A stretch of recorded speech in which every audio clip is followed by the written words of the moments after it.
live. All right, well, good evening, everybody. I want to call this meeting to order. My name is Ryan Cunningham. I'm superintendent.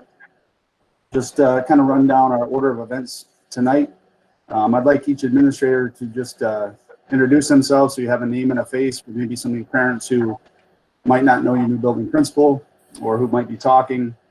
We're going to take a few minutes and go through a PowerPoint that we have that kind of explains the data process of what we've collected and our planning, and then some next steps. And then we're going to open it up for questions and answers. We do have some questions that have already been submitted. Mr. Davenport, you want to talk just briefly about how to submit a question? Yeah, there is a link both on the YouTube live stream and on our webpage to a Google form where you can submit a question.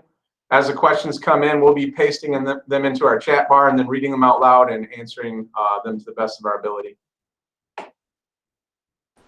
All right, so with that, again, my name is Ryan Cunningham, superintendent. This is my 21st year in the district. I have a soon-to-be senior in high school, and I'm just going to kind of go down the list as I see you guys. So, Craig, you're up first. Hello, I'm Craig Coleman. I'm Director of Operations for Ovid-Elsie Schools. I oversee the transportation and the buildings and grounds. All right, Jason, I see you next. I'm Jason Tokar, the high school principal. Did you need more info than that? Sorry. That's good. Randy, looks like you're next. Hi, my name's Randy Barton. I'm Associate Superintendent. I've been in Ovid-Elsie since 2002. All right, Mr. Govenda. I'm Corey Govenda. I'm the assistant principal at the high school, and this is my 20th year at Ovid-Elsie. Right, Mr. Davenport, want to say anything else? I'm the Director of Technology and Information Services. I've been here 6 years. Next in my screen is Mrs. Willison, and that's the last person that I can see, so I'm going to have somebody help me out. Hi, I'm Stacy Willison. I'm a board trustee, and I had one son graduate from Ovid-Elsie and 2 years ago, and I have a 15-year-old in the district. All right, thank you. I know Mrs. Parsons, you're on. Hi, Rochelle Parsons, principal at Leonard Elementary, and I also oversee special education. Good. Mrs. Ormsby. My name's Alicia Ormsby. I'm the principal at E.E. Knight Elementary, and this is my 2nd year in the district. Okay, very good. Mr. Powell. I'm Brian Powell, principal here at Ovid-Elsie Middle School. I guess my journey as a Marauder started back in 2nd grade, but this will be my 2nd year as principal here at the middle school. I know Mr. Miller, board president, you're on, correct? That is correct. Josh Miller, president of Ovid-Elsie School Board. Thank you. I think Mrs. Woolley, I saw her pop in. Hi, can you see me? Yep. Hi, I'm Brooke Woolley, and I'm the school board secretary. I've been on the school board for 4 years. Okay. Dan, I can't see anybody else, so I apologize if I'm missing someone. I believe that's everyone. Did you get Jesse already? Oh, Jesse. Yeah. All right, Jesse. How you doing, everybody? Jesse Johnson. I'm the new athletic director. I've been a Marauder for a total of 34 days now. Very good. Very good. Did I miss anybody else? All right. With that, Mr. Davenport, if you could present the slideshow, and we'll just start kind of working our way through that, and then we'll get to the questions and answers. So, for anybody who's listening, please understand that this is still a draft of our return to school plan. This is a very fluid document. As we get more information, we will continue to make changes. Our goal is to have this presented to the Board of Education on a week from Monday, which would be the 10th, and have that approved. We have to have this plan submitted to the Clinton County RESA by the 15th, which actually is Saturday. So in the next week or so, we'll have a lot of work to do based on feedback and get things firmed up. So if we can go to the next slide, please. All right, so we just want to kind of take you through a recap. March 13th, executive order came out, in-person instruction was suspended. OE faculty and staff planned and implemented what we call emergency learning. It was either online or we delivered some packets. We know that wasn't as robust and rigorous as that we want it to be. So anybody who chooses an online option in the future is going to get a much more robust program. The executive order and the return to school roadmap was released on June 30, and we've been working pretty hard ever since then, trying to come up with our best plans. That EO requires districts to submit preparedness and readiness plans basically for all 3 phases. So 1 through 3, essentially, this would be remote or online learning. Phase 4, which we are currently in, allows us to have in-person, face-to-face instruction. And that's really the kind of the choices we're offering at this point. And then if we get to phase 5 or phase 6, we would certainly be face-to-face with much less restricted environments. These plans have to be approved by the Board of Education, as I mentioned, and then to the ISD by the 15th. So we wanted to talk a little bit about how we've been gathering information. The administrators have not been working in silos. We've been meeting with staff, parents, board members pretty consistently. We put a lot of time and effort into this. We also put out staff and family surveys, and Mr. Davenport's going to go through the results of the family surveys. But the surveys actually were done by the county, so we had 5,400 plus responses as a county. Mr. Davenport was able to take those and break them up into Ovid-Elsie results, which really mirror what our county survey results were. Next slide, please. So, Mr. Davenport, I'm going to let you walk us through these. Yeah. So with the survey, the way it was broken up, it's not as granular as what we're asking everyone to complete for each student now. It was just to give us a broad overview. And for pre-K through 5th grade, you can see the percentages here of people who responded. A little more than half said they wanted to return face-to-face, but a pretty healthy portion of folks want to stay online.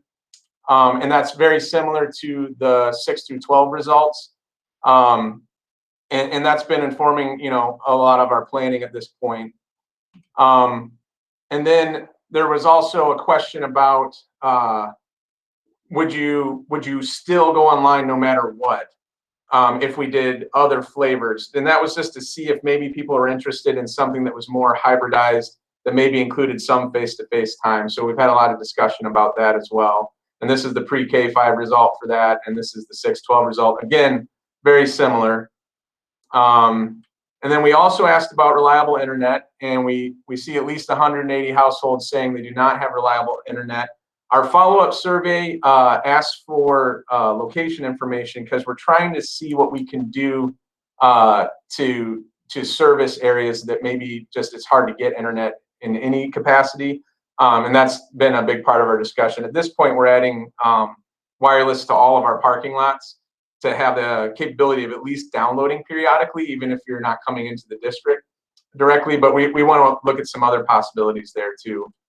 And then this was our initial information we had about transportation. As our more recent survey, as results are coming in, we're asking you to actually let us know if you're coming face to face, if you're going to ride the bus AM or PM, so we can start putting more detail to our plans. And that's kind of just a summary of what we got from that initial survey. Yeah, so as we sat down with the admin team and tried to make plans for the fall, we really looked at quite a few different options, anywhere from full-time in-person instruction at all levels to just having in-person at the elementary levels with online for secondary students, any type of model of hybrid that we could think of, and then all the way to full-time online instruction. And then full-time online instruction for some or for most with in-person for some. And as we kind of dwelled on these and looking at our survey results, we thought that the best thing to do, Dan, you can go ahead and go to the next slide. Oh, you did, I'm sorry. Is look at our priorities, and it's health and safety of staff and students, providing a rigorous, high-quality instruction for all, which we know with our online serving is going to have to look quite a bit different than it did in the spring. in the spring was really emergency learning, and we want to make sure that you guys understand that the online learning will not look the same as it did in the spring. We wanted to have equity and access. Family preference of instruction delivery mode was a big factor in our decision making, and teacher and staff preference of instructional delivery mode. So what we're going to be recommending at this time is we'd like to push back the start of the school year to after Labor Day. We're going to need union approval for that. We want to have K-5 face-to-face instruction, 6-12 face-to-face and hybrid learning, and then an online option for any family in the district that needs it. We want to, I'm sorry, there's a lawnmower going outside my window right now. This plan will continue through September 30th. At that time, we'll look at COVID data conditions and evaluate it no later than September 21st. And at that point, make a recommendation to either continue with this plan or make the necessary adjustments. Rationale is we thought that the Ovid-Elsie schools and staff are an integral part of the community and their continued success. We're trying to meet the emotional needs of students, provide parents with options to meet the family's needs, and provide a healthy, safe environment for all students to learn. With the plan that we're recommending, it's going to maximize social distancing for students who decide to come back. It's a reasonable workload for teachers, although it is an extra workload for teachers. They got a lot of hard work ahead of them. It makes for an easy transition to online learning if it's mandated, if cases increase, or if we have a case here in Ovid-Elsie. Equitable learning for all community members, regardless of internet access. The use of cohorted students for increased safety. And one of the biggest things was giving parents a choice of how to school in the fall. Some of the things that we've been doing to prepare teachers for any environment that we have is staff are receiving 2 days of training from Communications by Design, known as CBD, and that's how to leverage technology in the classroom. We've got a 2-year agreement with CBD to provide in-person and virtual instructional coaching for all teachers. We have a technology integration coach available for all staff for instructional planning.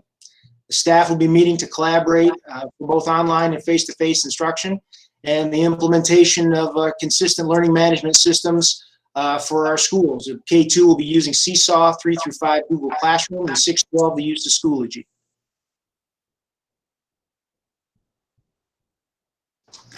All right, thanks, Mr. Barton. So I just want to kind of wrap this up with our timeline. As you're aware, we sent out a draft of the plan to the community yesterday. Hopefully anybody who's listening has had time to review that. Tonight is our virtual town hall meeting. We will send out a survey reminder. We know that we've had some people already take the survey, and that's fine. We hope that people are listening and kind of plowing through that plan before they make their decisions and asking questions before they make a decision. So we'll send out a survey reminder. We need that deadline to be Thursday night. We set it for 11:59. That really gives us Friday through Monday to make any necessary adjustments that we have before we present that to the school board on Monday the 10th. Again, if we need any adjustments, it gives us a couple days to finally piece that all together, format it the way the ISD wants it, and then Friday we would submit that to the ISD. So with that, we're going to turn it over for questions. I'm going to have Mr. Davenport just read the questions that you submitted through the forum. And then principals or administrators, if it sounds like it's building specific, if you would jump in and take that question, that'd be great. Dan, Randy, Craig, and I can try to answer any of the holistic questions that may be more overarching for the district. So Dan, I'm going to turn it over to you at this point.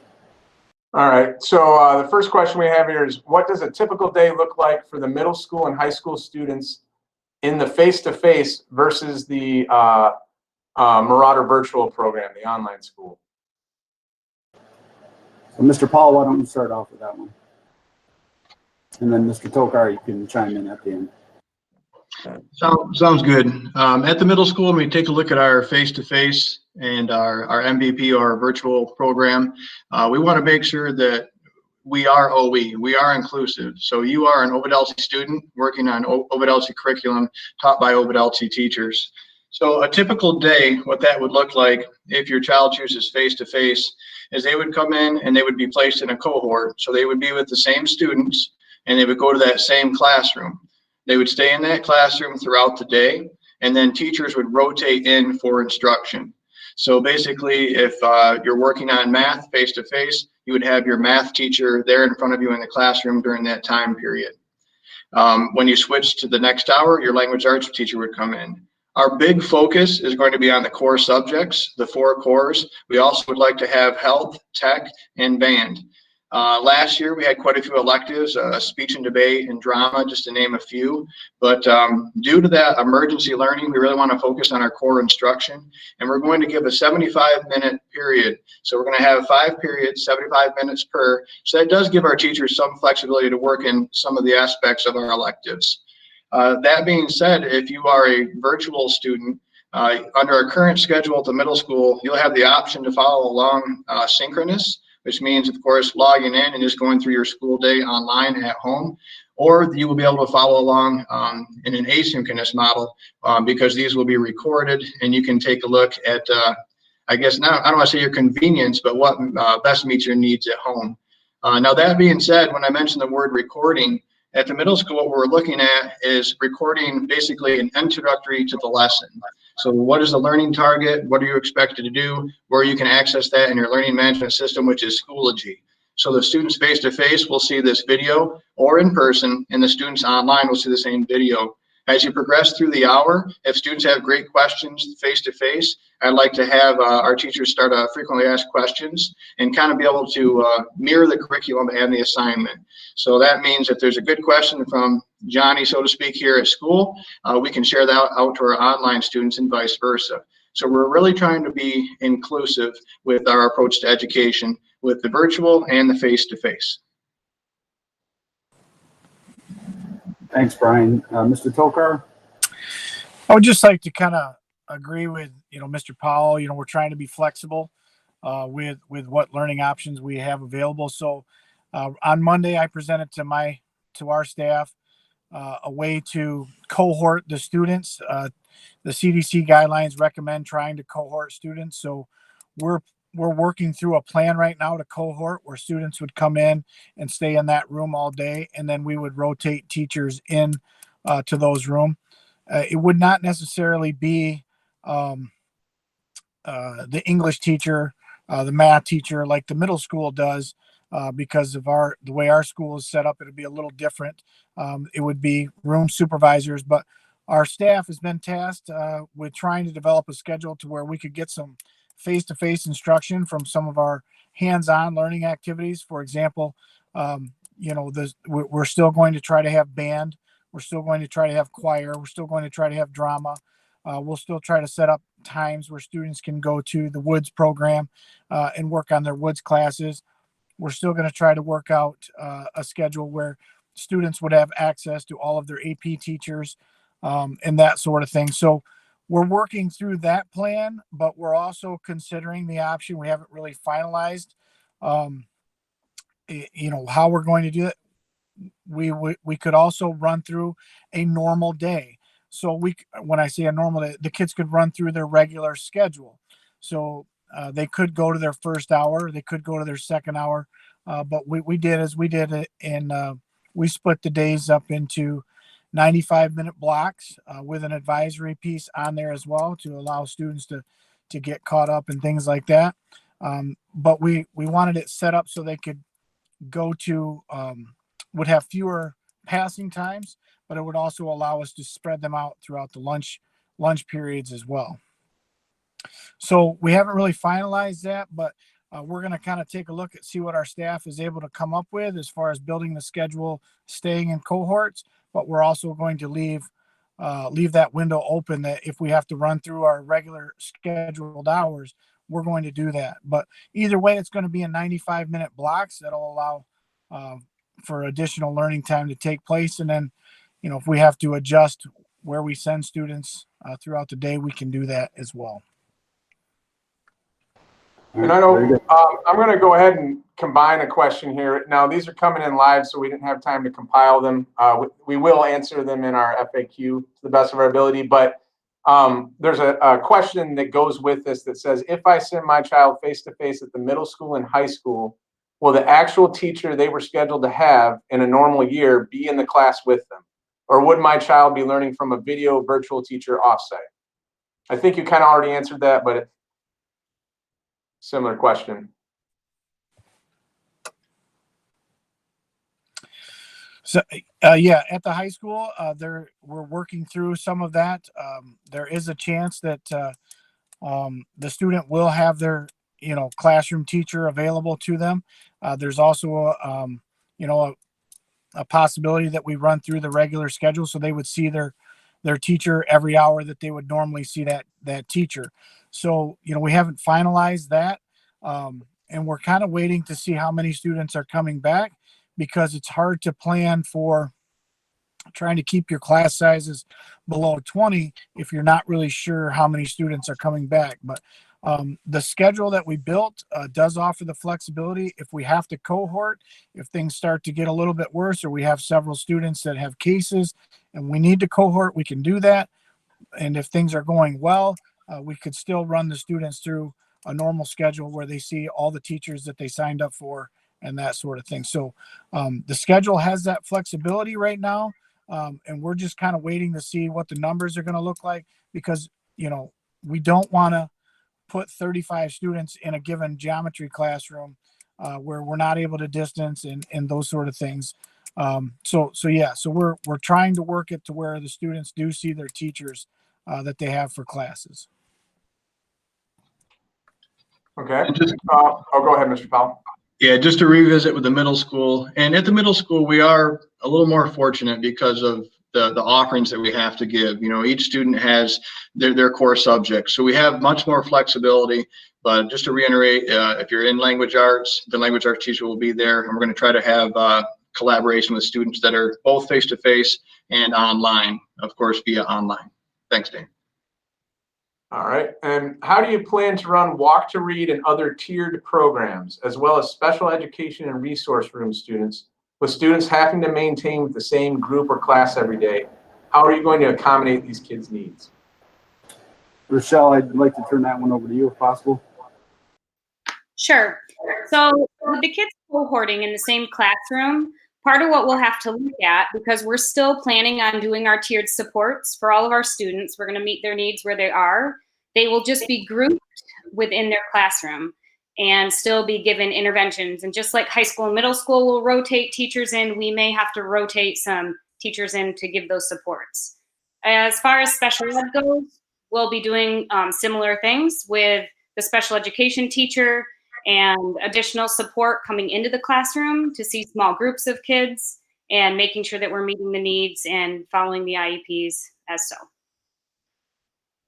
All right. And can high school students with multiple AP classes be placed with an AP teacher? Can they attend face-to-face for just their AP classes, then complete the rest of their classes at home? Will all students be required to wear a mask in class? So that's a number of questions there, but. Sure. Yeah. Yes, we're going to require masks while students are in the classroom. If we're able to social distance, we will provide opportunities for mask breaks. If we're not able to social distance in a class, the mask will have to be worn at all times. They can be assigned to an AP teacher.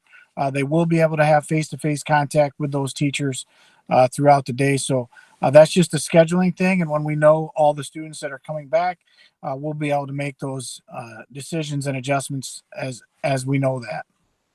And in that question, they were asking, and we may not have an answer for this right now, but can they attend face-to-face for just their AP and then complete the rest of their classes at home? So that would be a hybrid model that maybe we haven't addressed. Well, I'm glad that question came up.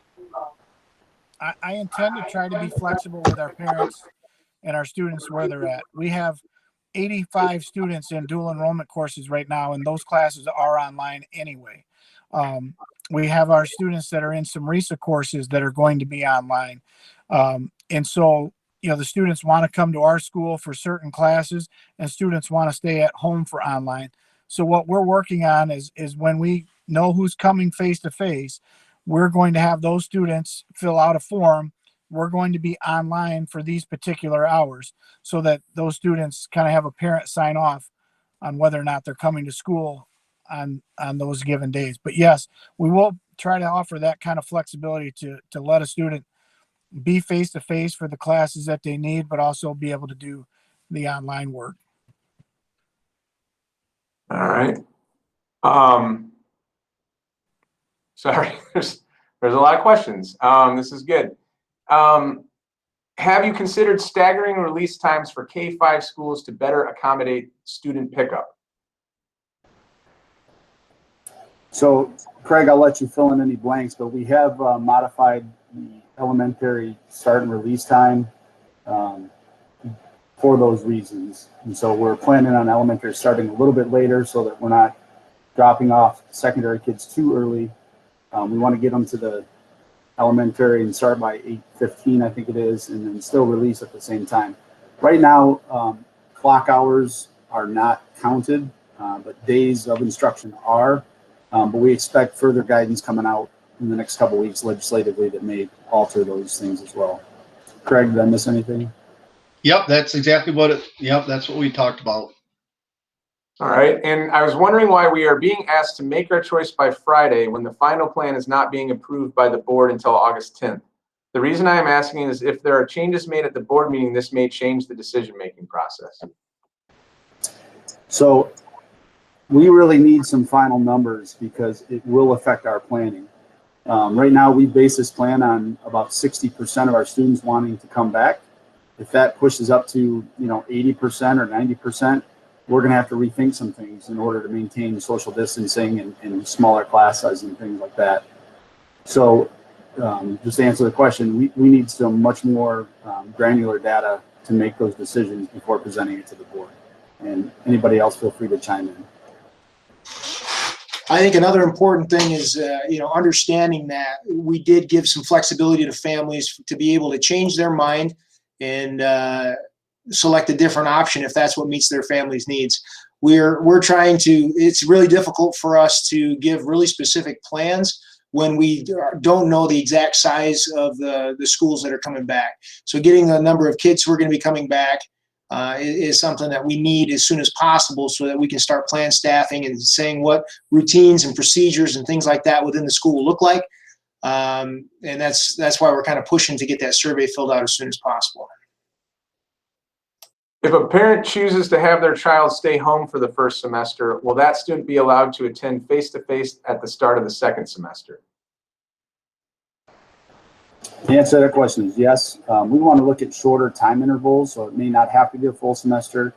The one thing that we do want to caution the public on is that depending on your choice of learning, we want to make sure that that student is keeping up with the rest of their classmates. So there could be some academic testing as they re-enter, just to make sure that we're placing them in the appropriate classes and whatnot. But the answer is yes, you can come in that semester.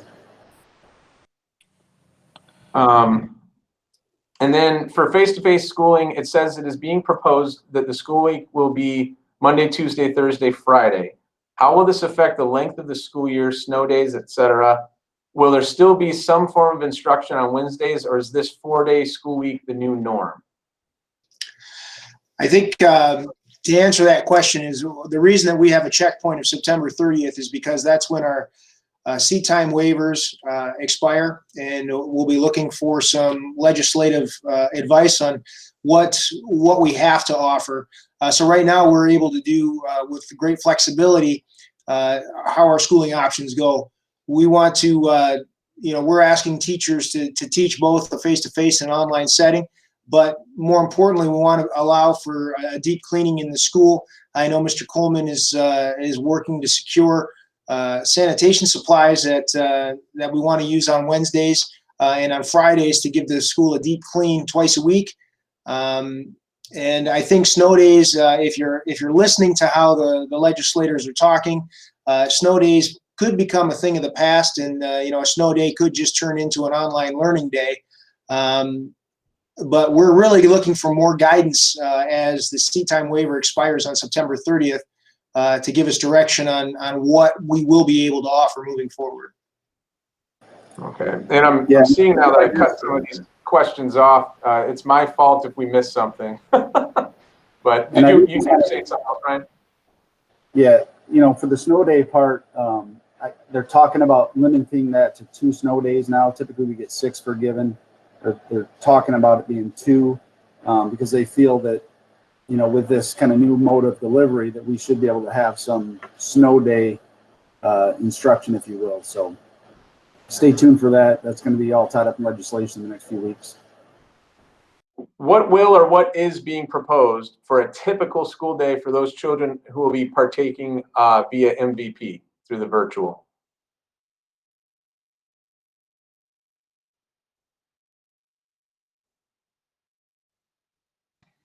Was this grade level specific or just in general? It doesn't seem to be there. Yeah, it doesn't indicate. Brian, I thought you did a nice job of capturing that at the beginning. If you want to talk about how, you know, face-to-face looks with the virtual and how seamless that may be. Yeah, absolutely. So as far as including all students at home, if you're working virtually at the middle school, just to repeat, you can do that synchronous. So you can get up at 8 o'clock start time and go right through your schedule. But everything will be recorded. So all the materials you need, your assignments, those learning targets, the introductory videos from your teachers will be accessible. So what we're really trying to do is mirror what we're doing face-to-face with what we're doing online. And luckily with technology and our grant through CBD, it makes that much more feasible. Let me get back to this question. How much advance notice will we as parents be given before school starts? Will this year be starting later due to the uncertainty of this entire situation? So we have addressed that we hope to start later. Is there anything else we need to add to that?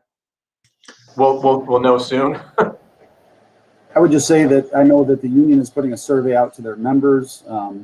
They know time is of the essence because essentially those calendar changes would need to be made on Monday at the board meeting. So we need union approval and then also board approval. So I would expect it no later than next week. And I think I've addressed this question, but I'm just going to go ahead and read it. Not much was made clear about the MVP. Can you further explain that program beyond? It's still in the works.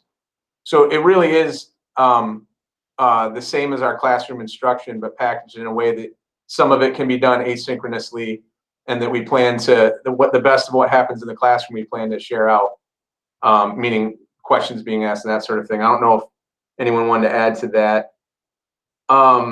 What will our athletes' sporting events look like? Will there still be admittance to football, basketball, volleyball games? As of right now, yep, I'll go ahead and get on it. As of right now, we have not heard anything from the state of Michigan. We can't move forward until we hear from the MHSAA and the state of Michigan based on attendance for events. That is ever changing and fluid with the situation we're in. Hopefully we'll hear something by August 20th. That's what we're hearing right now. Until then, I really don't have anything as far as if there will be games even, let alone attendance at those games. Hopefully by August 20th, we'll have more information on that. Okay. Okay. Will you be checking student, faculty, staff, and or parents' temperatures at the door in the morning prior to them entering the building? If you will not be doing it, although only a recommendation of Michigan Safe Start, why is OE not doing this? So I would just like to say that, you know, we are prepared to do those things, but mandated testing is not permissible by law. So we cannot force kids to do it, but we will have the ability to test if needed. Right now, our recommendation is that we are not going to allow visitors into the building. You know, into the office area is one thing, but not in the hallways, et cetera, unless it's itinerant staff or a contracted employee. And I know, Randy, you unmuted, so feel free to jump in there. Yeah, I was just compulsory physicals are not allowable. So you know, we would need some sort of consent in order to check kids. You know, how it works now is if a student's displaying symptoms or come down and says that they're not feeling well, then we're able to check for temperatures and things like that. Staff will be going through screeners and self-checking before coming to work. And I think that that's going to be kind of the norm for most schools. How will kids be social distanced in high school for lunch? Will they switch classes to go to the next subject?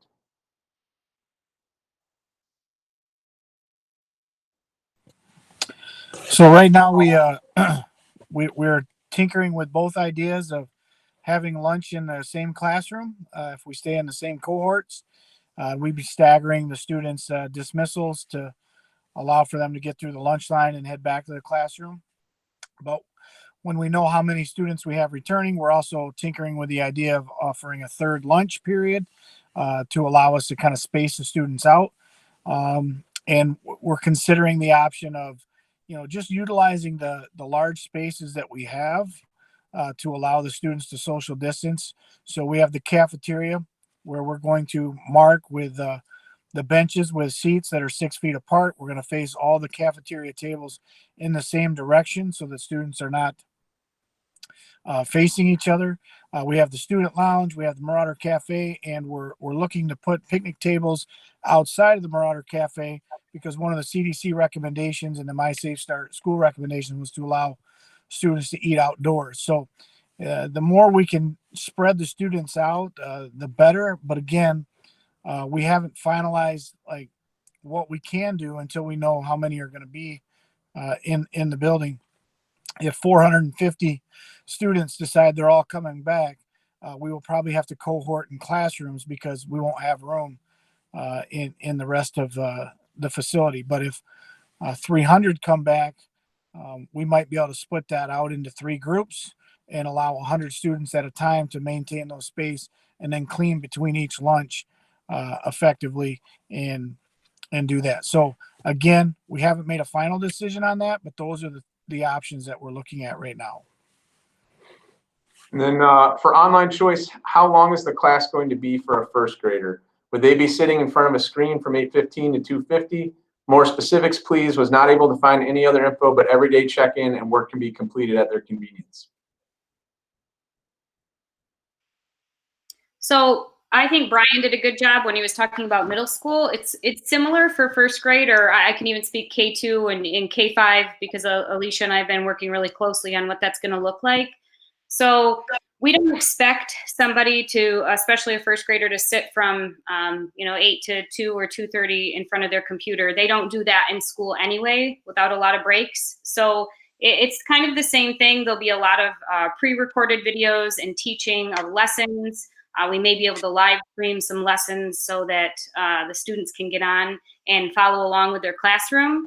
Once we have numbers and we set up classrooms and we know which kiddos are going to be online, we will be having the teachers set up kind of a daily schedule for those kids that choose that online option.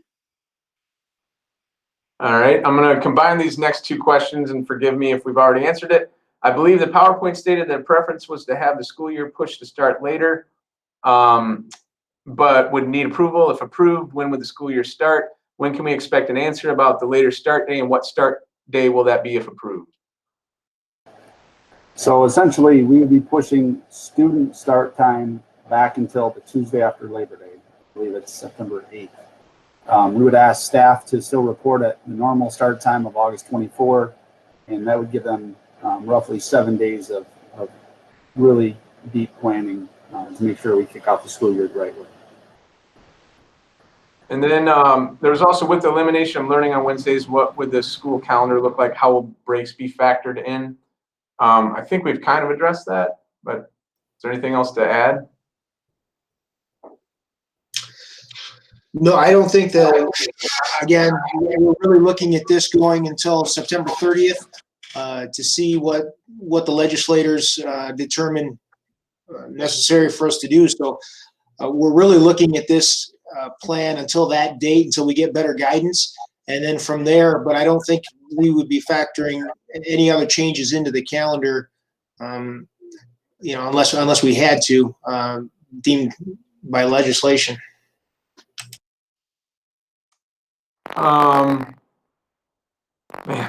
Okay, so what will a typical elementary day look like, and what will class sizes look like? I'm not sure we've answered the in-person part of elementary day today, have we? I can take it if you want. It's very similar to how high school is looking. So we are looking at cohorting the students by class as well, and they'll be in that class for the day. Any teachers that come in, for example, do the tiered instruction, also their special areas teachers. If there's a teacher that they kind of team teach with, where they would have gone to that classroom before, now we're just looking at bringing the teacher to them. We're also looking at their lunches will be in the classroom as well, and lunch will be delivered to them. As they go out for recess, we're planning our recess schedules so that they're cohorted with their peers at recess too, and with those same groups. So again, just kind of keeping the consistency within the groups, very similar to middle school and possibly high school. And then there's a follow-up on the high school asking when we will finalize our approach on in-person instruction. Oh, okay, it says, when will the high school finalize your approach on if in-person instruction will occur rather than classroom monitors? Parents need this information to make a decision by Thursday, which is difficult to do without this information. And it is a chicken and egg thing we kind of addressed before. If our initial survey is accurate and 60% of people come back and 40% stay online, we can work a schedule. If too many people come back, we're going to have to rethink it. So we're relying on you to make a choice to help us make that decision. Did I answer that correctly? I believe so. All right. And then, can students who are virtual still attend band? And you addressed before you're willing to work with parents on some of that stuff, but I don't know if that's a firm decision. Yeah, I think we're going to try to work with our families wherever they're at, and if they're not sure about something, then I think they need to just reach out to building administration and ask us the question, hey, can you help make this work? We pretty much built a system where it's flexible enough to meet everybody where they're at. And so, when you ask the question, when will we decide on certain face-to-face, parents need to know. The question is, I know it seems a little bit simpler, is if you want your student to come back to school, we're going to do the best we can to work with you with whatever it is you need. So, that's kind of how I would answer that question too, is, but yeah, I'm willing to work with them however we need to. What is the plan for if any students or staff are diagnosed with COVID? Hey Dan, for whatever reason, you're really jumbled up, at least for me. Like your list. Is that better? No.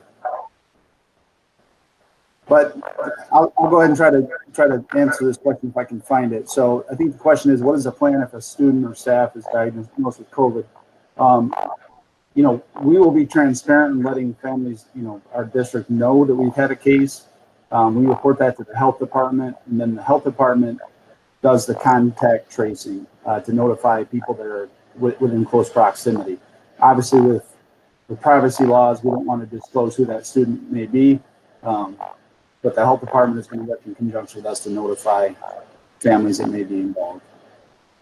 And then I did want to just kind of add on to the band question. As long as you're enrolled at Ovid-Elsie, whether it's face-to-face or our virtual program, you can participate in athletics, band, things like that, any of the extracurriculars. It's when, if you were to decide to homeschool or choose another online program, if you're not enrolled at Ovid-Elsie, those options are not available to you. If you don't mind, I did have another question about busing and transportation that's not on there. So, Craig, you can correct me if I'm wrong, but essentially, our busing situation would look the same, even though we're not asking kids K-5 to wear a mask.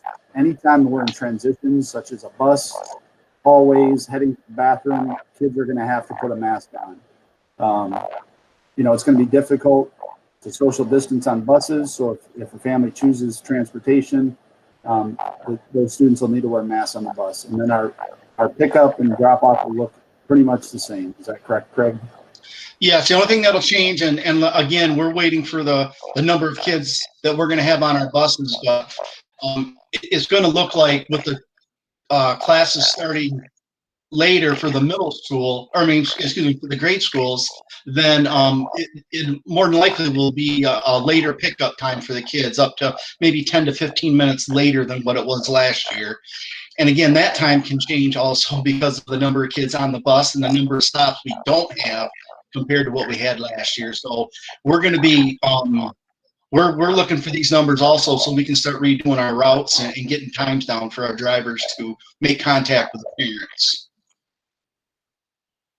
Right. That's all my question. There was a bus routes being broken up due to overrouting.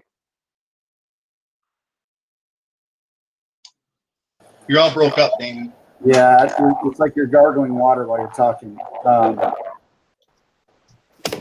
See if I can figure out where the question left off at. I think the next question's what high school classes will still be available to students, such as radio, art, and LCC?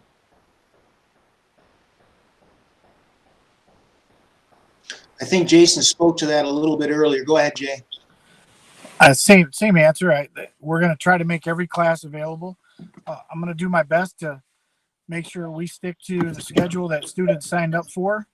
Number one, because if we go to phase 5 at the end of September, I would really like there to be a very little, a seamless transition back to, the program the way we want it. So, all the classes are still going to be available, and each teacher is going to develop plans to reach the students where they're at. So, and thank you. Also, the next follow-up with that is, will grades be credit, no credit, or will return to normal grading scales? The answer to that is we will be issuing grades to all students. We need to remember that in the spring we had emergency learning. That was to help provide opportunities for students, but both the face-to-face and online options we will be giving grades for, and students will need to pass the content in order to progress to the next grade level. And I think we haven't spoke to this yet as much as we should, but the online option that we're having will look nothing like emergency learning did last year. It's going to be far more involved, more content driven, new content. Students will be required to participate, engage, collaborate.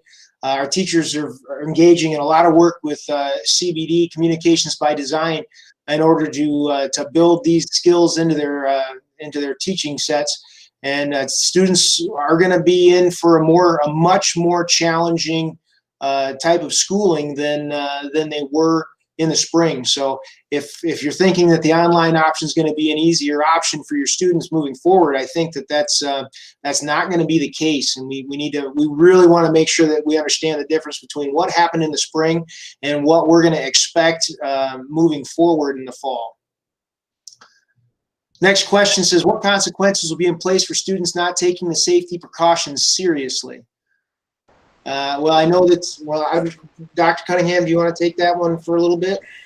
Yeah, I mean, it's very similar to any other dress code violation. If you no shirt, no shoes, no service, you're going to have a mask on. And kids that aren't taking it serious, there'll be some discipline reflected in that.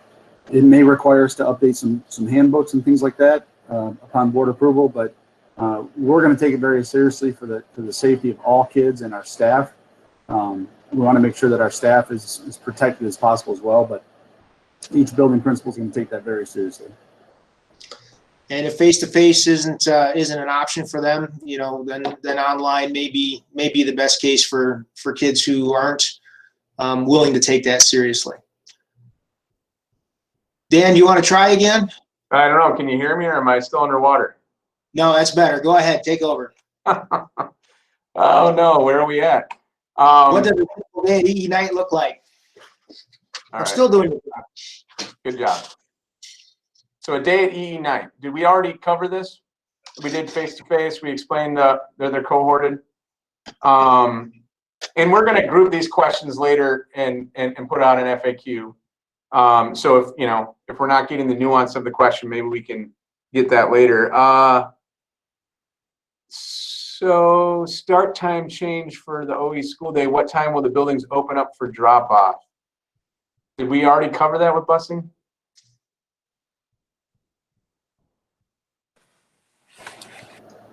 I'm not sure the intent of the question, but we did talk about busing. I'm wondering if the intent of the question might be, hey, I'm on my way to work. What time can I drop my kid off? But I'm speculating. So that would be more of a building principal issue and maybe something we haven't really thought through yet. Will lunches be hot food if we are serving boxed lunches in the classroom? There'll be And hot we lunches. can just describe lunch in general to the best of our ability.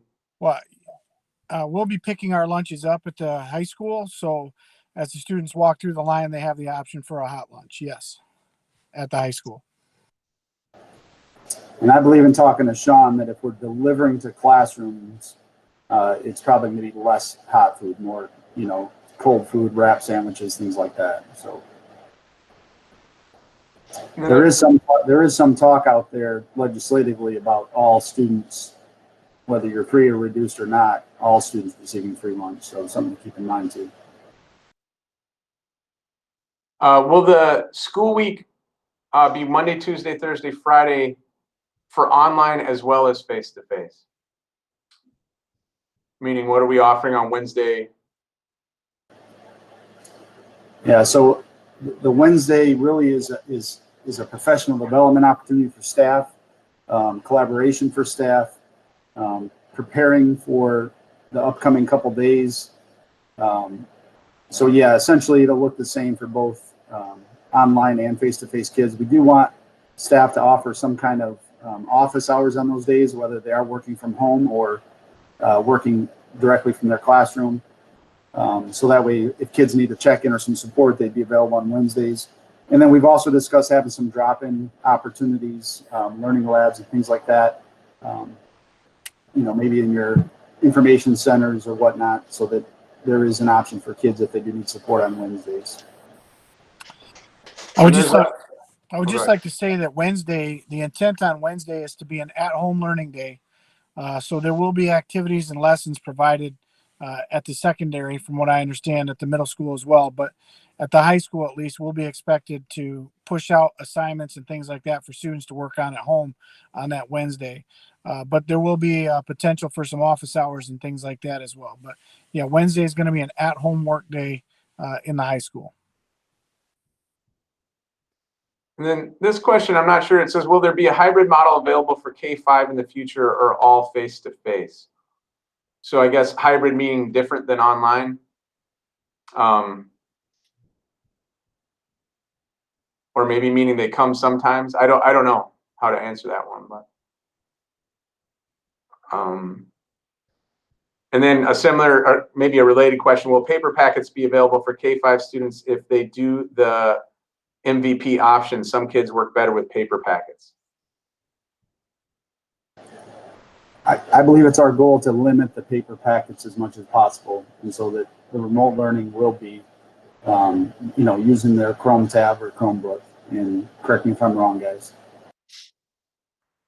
Well, and something I would highlight there, typically it Seesaw, the K2 level, and really Google Classroom too. A lot of times you might be asked to do work on paper and snap a picture of it.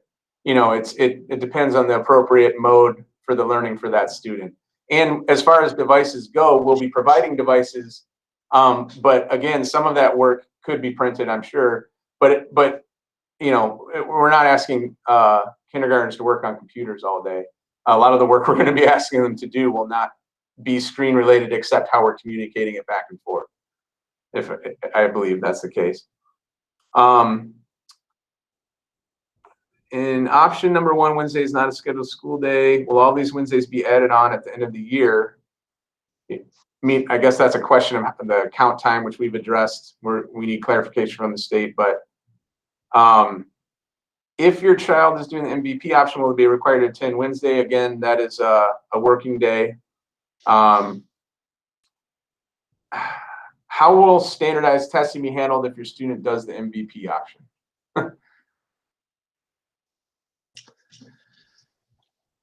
Was the question standardized testing? No, it says standard testing. My mistake. Principals might be better to answer that, but most of our testing will be, we will have NWEA benchmark testing available for K through 11. Any assessments that will be given through the classroom will be given through the student LMS, I think both face-to-face and online. Again, that's why we're trying to keep the content mirrored in both environments. And if the question was for standardized testing, they're still knocking that around of whether that's going to be waived for this year or not. It's hard to answer that question because they haven't given us any direction on if we're going to continue with that this year or not. If MVP option is chosen, will their online work be adjusted to fit their IEPs? Will that have the same intervention as face-to-face?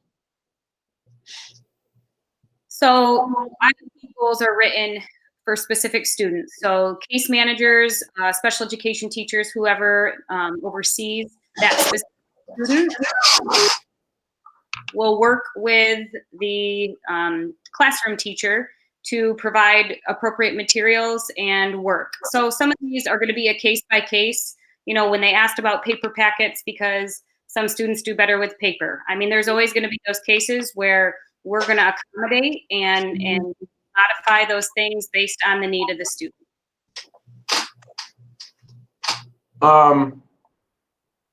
For the younger K-5 grades, how will things be handled for those that struggle with the new restrictions, especially kids that need to burn off extra energy throughout the day?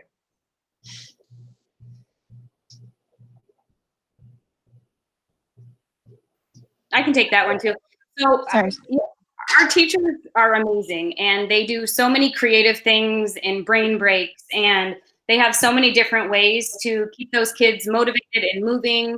And, you know, as Mr. Tokar said, we can utilize outside, doing a lot of different things outside and around the classroom. And we build breaks within classrooms. And most of our classrooms have little study rooms attached where we can do some sensory breaks and things like that for those kids that need that extra movement.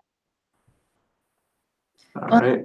On that, I just want to reinforce, you know, Rochelle had mentioned that the possibility of going outside, and I think that's one of the things that when our teachers have mentioned quite a few times is, can we take them outside for class and give them those breaks? And absolutely, we're going to give them that opportunity.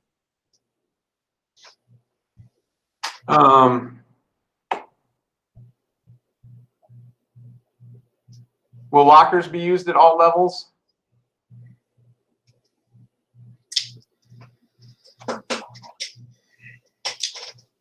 Again, I think that question is really going to depend on the number of students that we have coming back.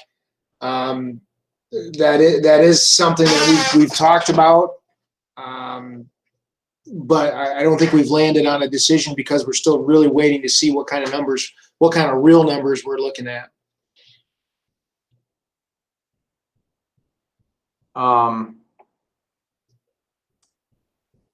Would it be possible to stagger start times for the elementary so that parents who are dropping students off are able to be in both towns at different times and still get their students to school on time?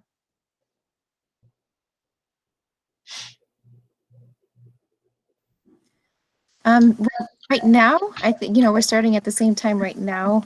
And I know that that's not been an issue so far. We are aware that the arrival and dismissal procedures are probably going to take longer, but that's not something we recently talked about. But yeah, the thing is the way with the schools being grade level, it's really kind of hard. It's almost impossible actually to be able to stagger the grade schools at different times because of the way that the transfer takes place out at the high school.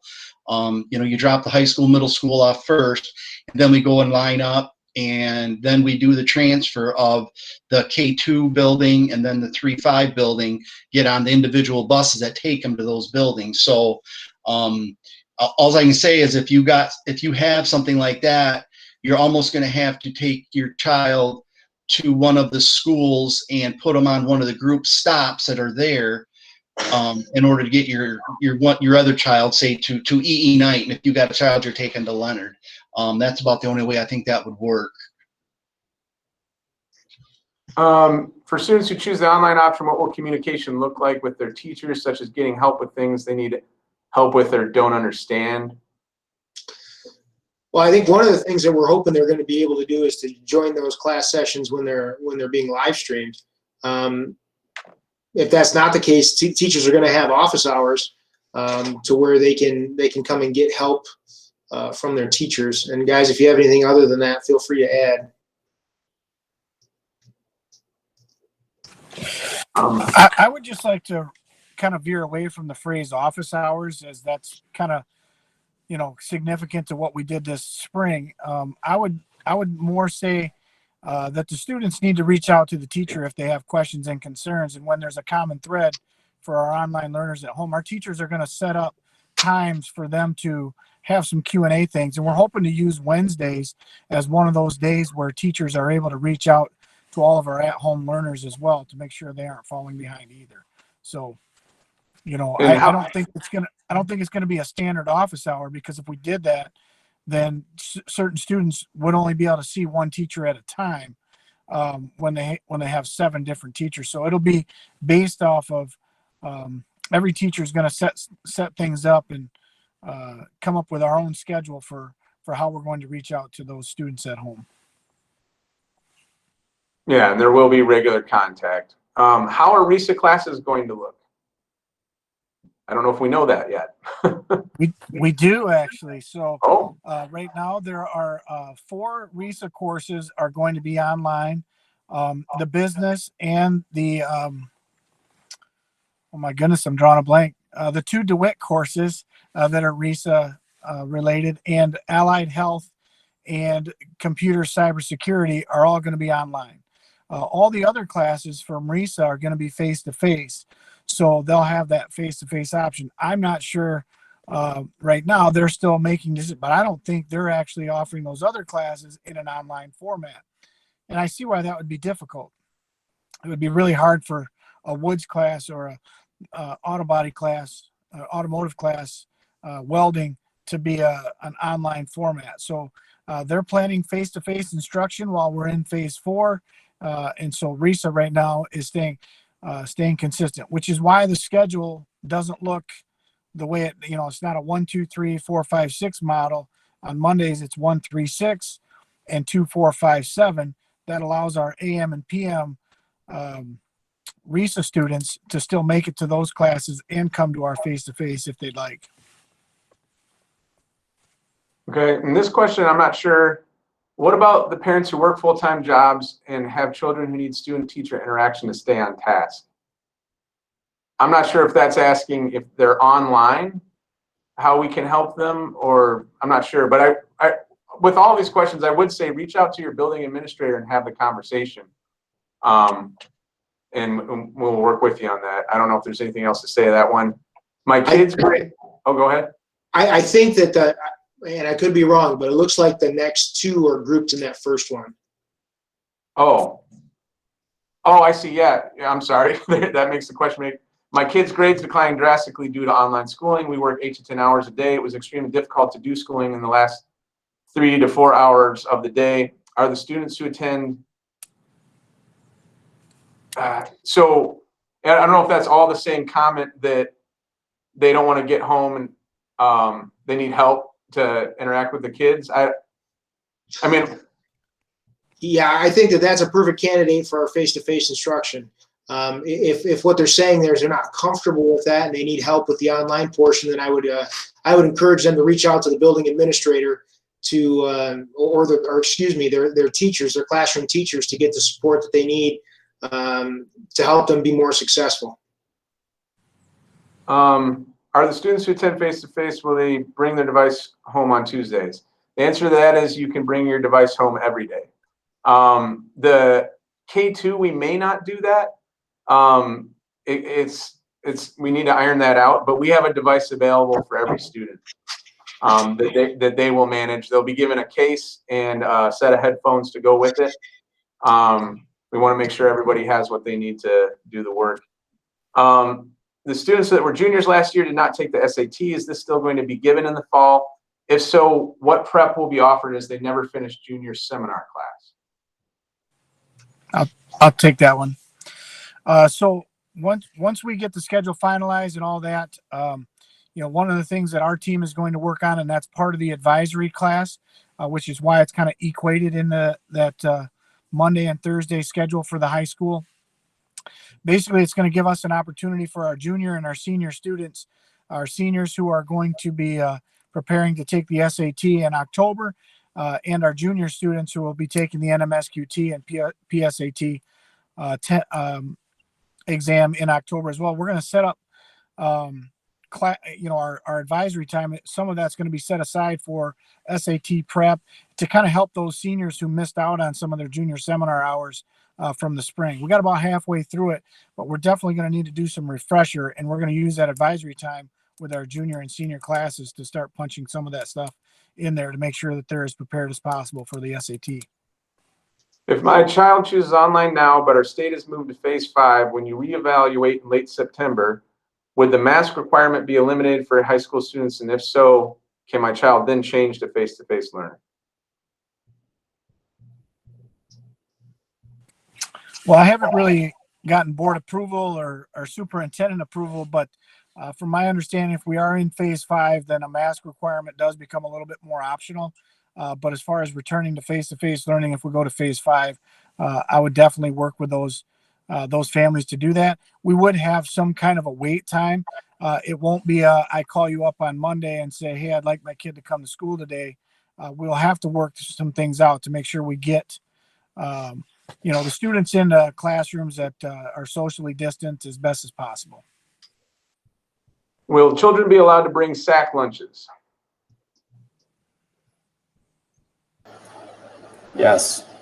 Okay. Bring your own lunch from home. Yes. How will arrival and dismissal look? Meaning, how will you stagger children at the entry exit so they're not in the hallway at the same time?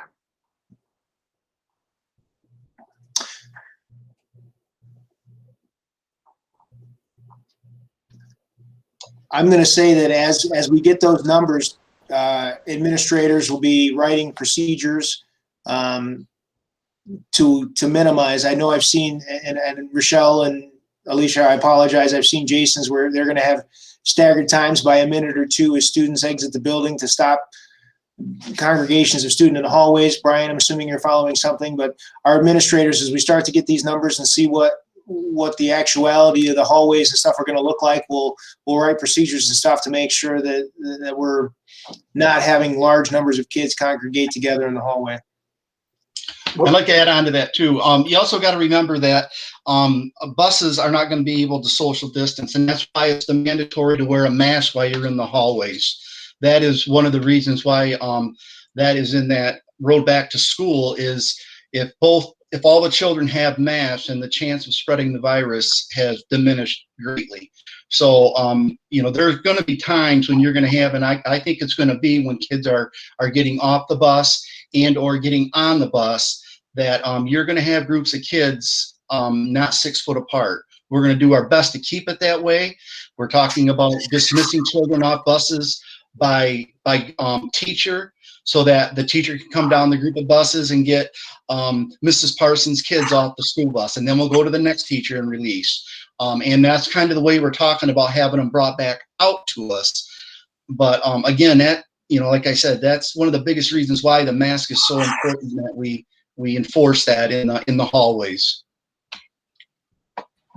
And there was a follow-up question: how will bus drivers monitor the children on the buses to keep masks on?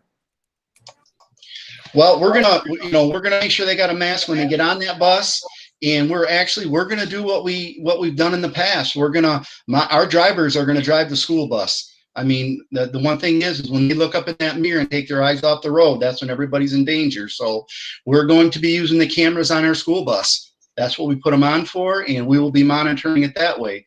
We get a report that little Johnny's not wearing his mask, we're gonna pull cameras and we're gonna start looking. And we're gonna follow the disciplinary action that we have set in place for it. Hey, Craig, why don't you do a quick rundown of just the supplies and things that we have and on hand already, and some of the plans. And I know that question hasn't been asked, but I'm sure that PPE is on the mind of some people. Yeah. Okay. We have already been purchasing disposable masks. I've got like 5,000 of those ordered, and actually have them in storage right now. We've ordered personal protection masks for the staff. We've ordered face shields for staff and students as needed. We've ordered, and I'll have those, it sounds like in another week or two, I'll have what they call the misters. And what that is, that's a product that's used, it's ionization is what they call it. And basically a custodian is going to walk into a classroom, and he'll have the hose with the mister in it, and he'll go through and he'll mist everything in the classroom. You're going to spray it up high and it mists down to the ground. It kills within 1 minute after contact. The product is 100% safe as far as there's no allergic reactions. You don't have to worry about allergies. You don't have to worry about anything like that. We've spent quite a large amount of money on these because we wanted to make sure our staff and our students were safe. So we actually went with a pretty high-end misting machine. We've got clear masks for staff and students if they would prefer to wear those rather than just do regular face covering. Oh my gosh, hand sanitizer. We've got hand sanitizing stations that are going to be on every school bus. They're going to be at the entrance of every door. There's going to be in every office. They'll be in every classroom in the district with a hand sanitizer. We have purchased wrist and hand thermometers. Those will also be put on the school bus. And again, we can't forcibly make a kid check themselves, but if they want to be checked, they can just put their hand and wrist up, and it's going to read their temperature off. And again, we'll have those on the school buses. We'll have them at the entryways of every one of our buildings, and we'll have them in all of our front offices. And I don't know if I've missed anything, Ryan. We've ordered a lot of stuff. Oh, there's one other thing too, bottle fill stations. We, with the laws coming down, we got to have drinking fountains shut down. We can't allow kids to use drinking fountains. So what we've done is we've just found out today that we have purchased enough of the bottle fill stations to put in throughout the district. So every school will have bottle fill stations for the kids. They can bring their own bottle. They're censored. You don't even touch. You just put the bottle up underneath it. It fills it with water and cold water, and and it's filtered water, and you walk away. So, and that's just something that just come about today. We were finally able to nail that down. Yeah, the only thing I would add is that the hand sanitizer stations are touchless. They're battery operated, Yep. So won't have to keep pumping on it or anything like that. And so it'd be good that way. And I think what do we have? 400 plus gallons of hand sanitizer already. Yeah, I've got 400, and my goal is to have 700 gallons before school starts. All right. Will there be a foreign language in high school this year, or is that a class and requirement that has been removed due to current circumstances?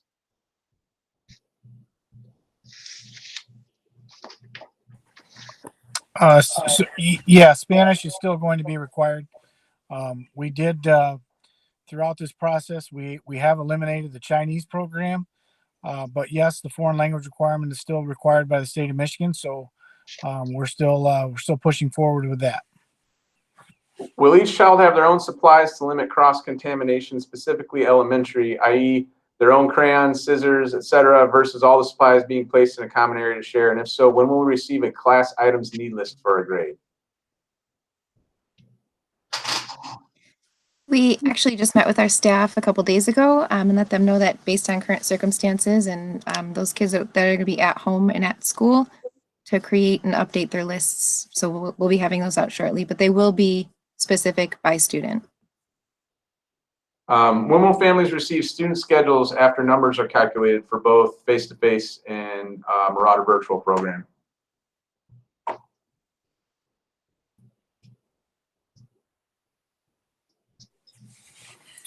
That's not an elementary question. I'm sorry. Sorry, Jay. So we plan to send schedules out by next Friday. I believe that's August 14th.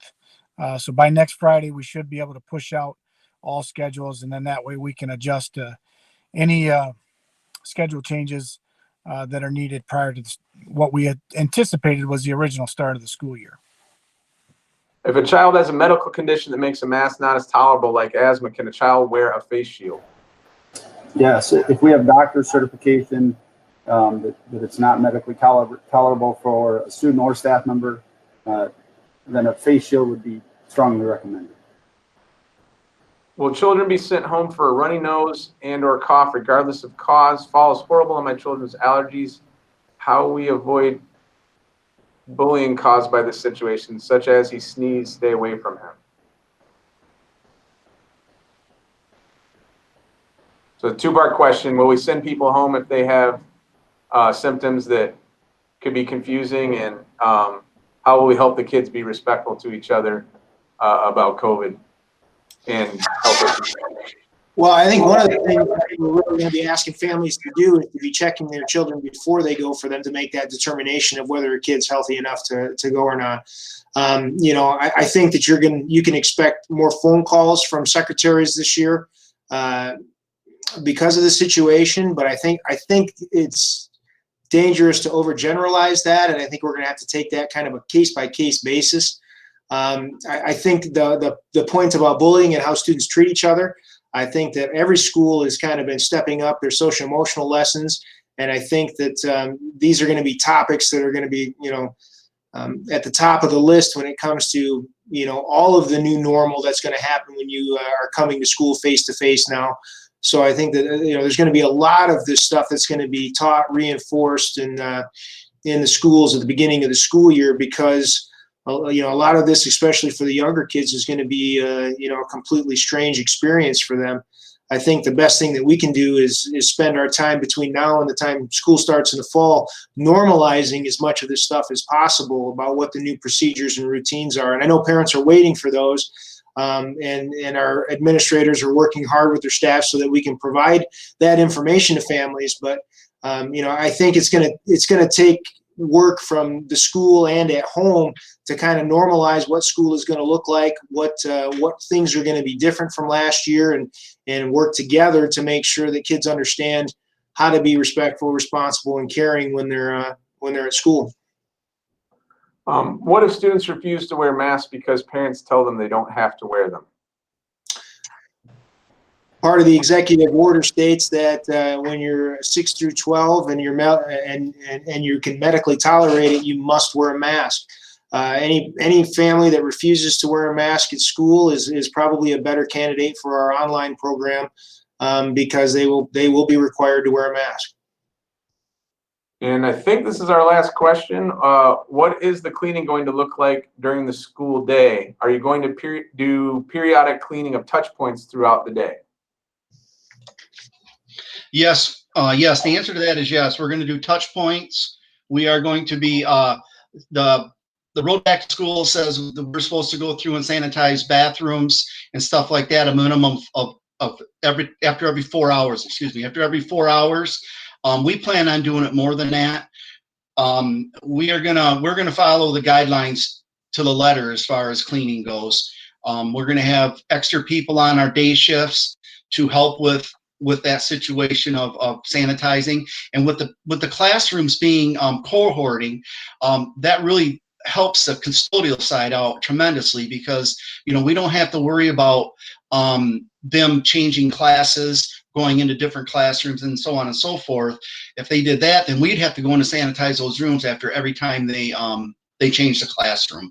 So all touch points will be done throughout the day. Hand sanitizer is going to be, we're going to be filling those. I've been talking to, well, the grade schools anyways, I got with them already about when they get half full, you let our custodians know so they can get it on the list, so when they're down that way, they can keep it full.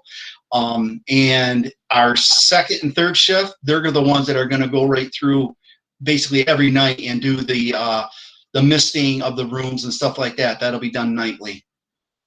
And one more question. I was wrong. That was not the last one. Will counseling be available for students, and when are counselors available?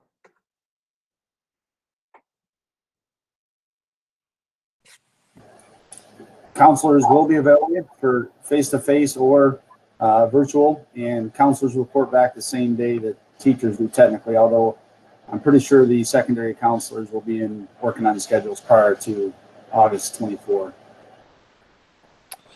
The high school counselor will be reporting, I believe, August 17th, and she'll work 4 days that week, and then she'll be full-time 8 to 3 Monday through Friday after that.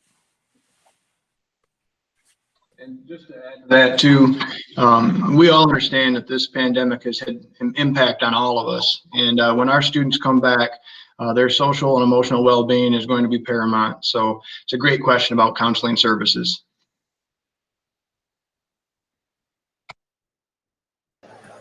All right, Dan, any more questions that you see out there? It does not appear so. Okay. Well, I'd like to thank everybody for listening in and posing your questions. Again, you know, we're doing everything we possibly can to provide our community with options and give them the best experience that they can educationally. But we know that safety and health is paramount as well for staff and students. So stay tuned. We will put out a reminder about the survey, and you know, we're going to close that basically at midnight on the 6th. And then we will have more concrete information delivered to the board meeting. In the meantime, if you have any other questions, you can shoot an email to any of the administrators. If it's building specific, I'm sure the building principal would be better.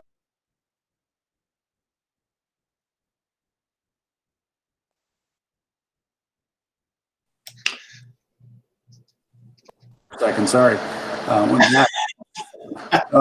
So if you could see me, you probably saw a blink stare at my face. Other than that, if anybody has any closing comments, I'm gonna adjourn this meeting. Thanks, administrators, board members. Thanks, everybody, for watching at home. All right, thank you. Have a great night. Yeah, you guys did a great